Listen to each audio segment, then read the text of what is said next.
এই শিক্ষক দিবসের আমাদের এই ভাবনাটা থাকবে, আমরা যারা শিক্ষক, আমরা ছাত্রছাত্রীর মধ্যে সেই নৈতিক শিক্ষা, সেই মূল্যবোধের শিক্ষা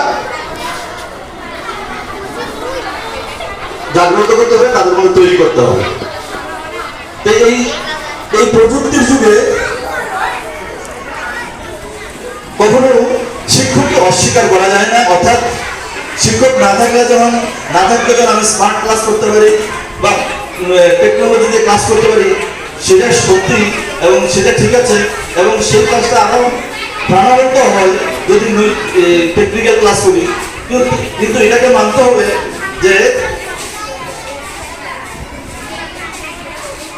অন্তত এই টেকনিক্যাল ক্লাস করতে হলেও শিক্ষককেই করতে হবে, এবং শিক্ষকের গুরুত্বটা কিন্তু সেখানে এই অপরিসীম। আমি শিক্ষক দিবসে যারা উপস্থিত রয়েছেন সমস্ত শিক্ষক শিক্ষিকা,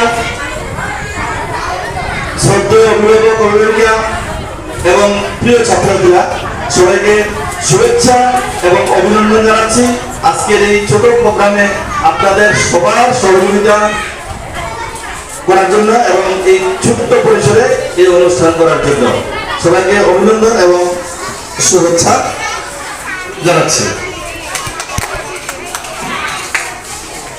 পাশাপাশি আরেকটা বিষয়, অত্যন্ত আনন্দের বিষয়, ছাত্রছাত্রীরা শুনে খুশি হবে, শিক্ষকরা নিজের পয়সা দিয়ে তোমাদের জন্য সামান্য মিষ্টি মুখের আয়োজন করেছে। হয়তোবা সেটার মূল্য কম হলেও কিন্তু আমাদের স্কুলের স্যার দিদিগুলি যারা আছেন ওনারা নিজের পয়সা দিয়ে এটা তোমাদের জন্য ব্যবস্থা করেছে। তো এই হলে যারা আছেন অভিভাবক, আপনারাও এই মিষ্টি মুখ করে যাবেন, পাশাপাশি ছাত্র যারা আছে তোমরাও করবে। এবং স্যার বলেছে, গৌতম স্যার, কাগজ মাঠে ফেলবে না, মাঠের বাইরে নিয়ে ফেলতে হবে, কারণ স্কুলকে পরিষ্কার পরিচ্ছন্ন রাখতে হবে। যাই হোক, অনেকক্ষণ ছাত্রদের ধৈর্য ধরে বসে আছে। আমি ডক্টর সর্বপল্লী রাধাকৃষ্ণন ওনার জীবন কাহিনীর দিকে একবারও যাইনি, ওনারা গৌতম স্যার আলোচনা করেছেন। আমি এটাই বলবো, আজকের দিনের যে বড় পাওনা আমাদের যে শিক্ষক দিবস, সেটা আমাদের আনন্দের বিষয় এবং গর্বের বিষয়।